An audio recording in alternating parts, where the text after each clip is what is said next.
C'est bon pour moi. Alain, on a l'impression que ce match, à 2 minutes près, tu retombes dans des travers par rapport à la confiance, etc. Et qu'en final, vu le scénario, ça va être ultra positif au niveau de la confiance.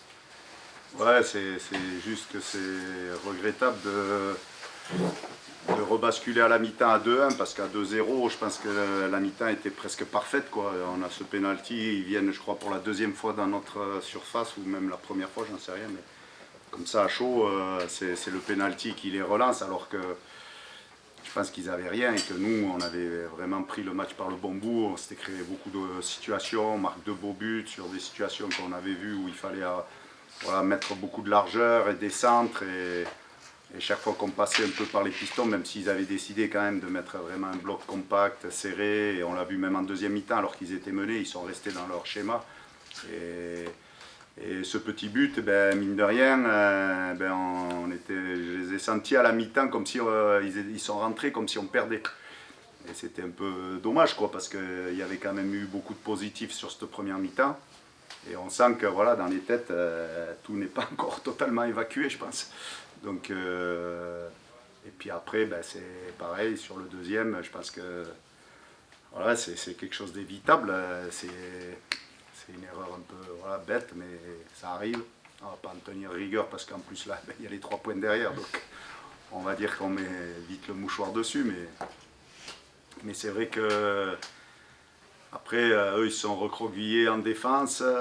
C'était compliqué. Il a fallu vraiment trouver la solution, même s'il y a eu 2-3 situations quand même intéressantes. Et puis quand ça se termine comme ça, avec un but en plus à la Joachim, j'ai envie de dire, voilà, c'est 3 points précieux dans la situation actuelle où il faut rester accroché à ce bon wagon. Forcément, de prendre ces 3 points, on le voit, hein, même Laval hier, malgré qu'ils aient dominé de la tête et des épaules, on sait qu'un match, ils ont même loupé un péno, ils ont tapé les barres. Puis voilà, les scénarios de match ne sont pas toujours simples. C'est ce que je leur ai dit, là, il va y avoir 14 matchs où ça sera à chaque fois des histoires différentes, mais chaque équipe va être très très dure à battre. Donc, ce soir, malgré tout, on est satisfait de prendre les 3 points, quoi. Est-ce que tu as un discours sur la confiance par rapport à ça? Parce que tu l'as dit, tout n'est pas forcément évacué. Pourtant, le match que vous faites au Mans peut être un gros vecteur de confiance, la victoire que vous allez chercher. Ouais. Aujourd'hui, rebelote, est-ce que tu insistes là-dessus quand même là? Après, on insiste pour la préparer, la rencontre, pour dire que voilà, on a quand même inversé la tendance, que c'était pas simple, que voilà, on doit capitaliser sur là, le mois de février où il a plutôt bien démarré parce qu'on fait 6 sur 6, mais qu'il ne faut pas non plus... Après, c'est toujours des matchs pièges parce qu'on se dit, c'est Créteil, match classé, presque, c'est même pas la peine de jouer le match, on a déjà les 3 points. Si j'écoute un peu l'ambiance générale, c'est un peu ça parce qu'on se dit, vu le classement, c'est la logique. Mais la logique, on sait très bien qu'en football, donc il y a toujours cette ambivalence entre la confiance et la vigilance, l'humilité, la prise en considération. Moi, je leur ai dit que sur les 2 derniers matchs qui restaient de février, c'était celui-là le plus dur. Voilà, donc je ne pensais pas qu'il serait aussi dur, mais voilà, donc c'est toujours, voilà, c'est malgré tout une équipe, on sait que c'est toujours fragile l'équilibre entre, je pense que si on bascule à 2-0 à la mi-temps, je pense que dans les têtes c'est pas pareil, et surtout qu'ils étaient, je pense, conscients d'avoir fait quand même vraiment 35 bonnes minutes, bon 40, parce qu'après c'est le péno qui nous bascule avec un petit doute, parce qu'on sait tous que ce 3e but, il est très important. Et puis il n'est pas arrivé du bon côté en plus. Donc,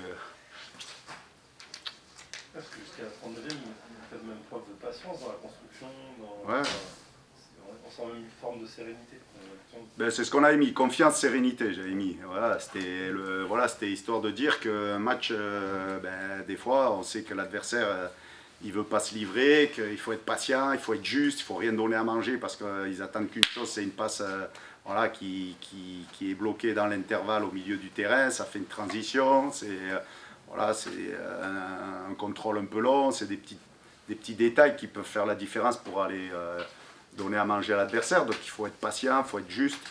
Et moi je trouve que justement là-dessus, c'était plutôt cohérent par rapport à tout ce début de première mi-temps, mais comme quoi des fois un petit grain de sable, ça va vite, quoi. Et ce genre de match, vous allez les jouer jusqu'à la fin de saison, le Ouais. match que vous serez attendu à domicile. Ouais, ben oui, c'est sûr. C'est sûr que, ben, en plus, quand les adversaires, ils regardent les matchs, hein, donc ils se disent, bah, tiens, on va faire pareil, ça a failli marcher, avec nous, ça va marcher. Donc voilà, après, on le sait, maintenant, il faut que... Ce qui est rageant, c'est que vraiment, d'avoir un avantage de 2 buts, c'était, je pense, mérité, d'un. Et puis de 2, c'était l'avantage qui aurait été logique à la mi-temps. Voilà, bon, après, on fait une petite erreur sur le péno, je pense qu'on ne doit pas se livrer. Voilà, on fait un tacle un peu. Et puis surtout la contre-attaque, je pense qu'on doit, si on doit faire faute, c'est avant la surface. C'est aussi le métier, c'est se dire, voilà, sur la transition, des fois on le dit, hein, il y a des fautes entre guillemets intelligentes, où quand on est à 60 mètres du but, on fait une petite faute, ça remet tout le monde alors qu'on l'a fait, mais dans la surface, donc c'est un peu tard. Même sur le deuxième, tu peux. Enfin, moi j'ai été surpris qu'il n'y ait personne qui fasse faute sur le deuxième. Quoi. Ouais. Parce que Mezo est loin, mais en fait Joachim revient et t'as l'impression que. S'il chope Farad, si Farad ils le font tomber. Ouais. Puis après, en plus, en regardant les images, parce qu'on a le ralenti sur les tablettes après, en fait, il y a Mathias, au lieu de fermer le but, il anticipe le centre. Et du coup, il ouvre la porte du but.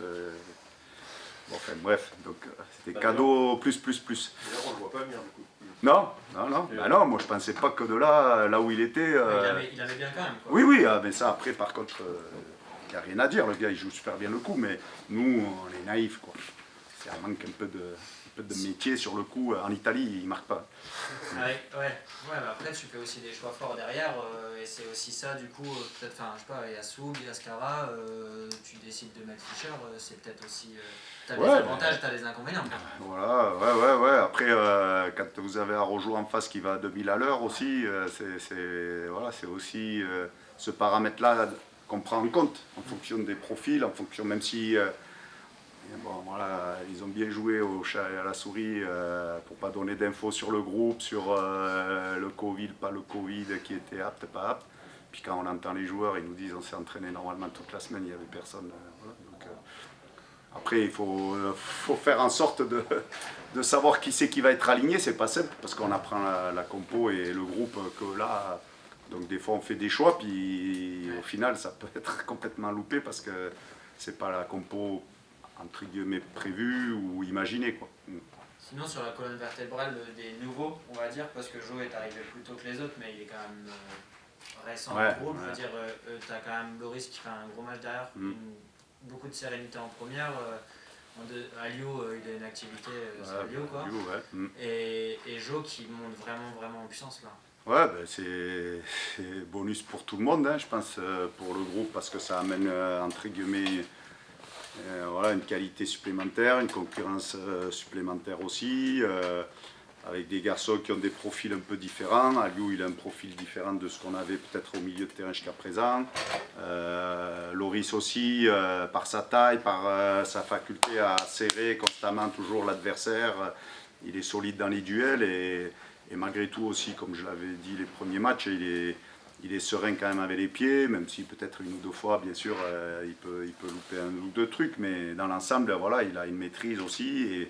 Et Jo, je suis content pour lui, parce qu'on sent qu'en plus, le déclic déjà de ne plus être le chat noir contre Avranches, puisque c'était sa première victoire, puis après de marquer contre Le Mans, ça l'a vraiment libéré, et il marque encore ce soir, donc tant mieux, ça tire tout le monde vers le haut, ça amène de la concurrence, comme je l'ai dit, mais après, il faut qu'elle soit saine, c'est ça le plus dur. C'est garder tout le monde dans le bon trip, pas d'avoir des joueurs qui peuvent à un moment donné marronner, ou c'est pas facile, mais ça sera ça le plus important à gérer. Et c'est pour ça qu'on a montré des vidéos là-dessus sur du handball avec monsieur le coach de l'équipe de France, Onesta, qui a fait vraiment un reportage là-dessus sur William Acambré, qui était un joker à l'époque, et qui avait fait des JO magnifiques après, qui avait fait gagner l'équipe. Donc on s'est servi de ça pour dire que tous ceux qui avaient peut-être un manque de temps de jeu devaient s'inspirer de ça, parce que c'est l'objectif commun qui est important. Voilà, parce que tout le monde en tire bénéfice à la fin, mais il faut le faire comprendre sur la durée. C'est pas... vrai job de manager d'homme, quoi. Ouais, mais c'est presque le plus dur. Ouais, oui. Faire des séances d'entraînement en général, c'est pas trop. Tout le monde sait faire. C'est quand même bien d'avoir 2 points, enfin virtuellement 2 minutes avant tu les as pas, c'est 2 points de plus, et pour aller affronter la semaine prochaine, même si tu dis que c'était celui-là le plus dur, tu as quand même une confrontation directe avec une équipe qui a encore gagné hier. Ouais. Ça va être un premier choc de fin de saison, quoi. Enfin, fin de saison, on n'y est pas. Ouais, c'est un peu comme le monde, c'est-à-dire qu'on a l'occasion soit de distancer un adversaire, voilà, d'avoir presque un point de plus en fonction du résultat, même un nul, ça fait un point de plus puisqu'on les a battus à l'aller. C'est un peu le même type de match que Le Mans, hein. Donc voilà, on va déjà se reposer, et puis on verra après. Après, ils ont changé de système contre 7, ils ont beaucoup joué à 3, là il a joué à 4.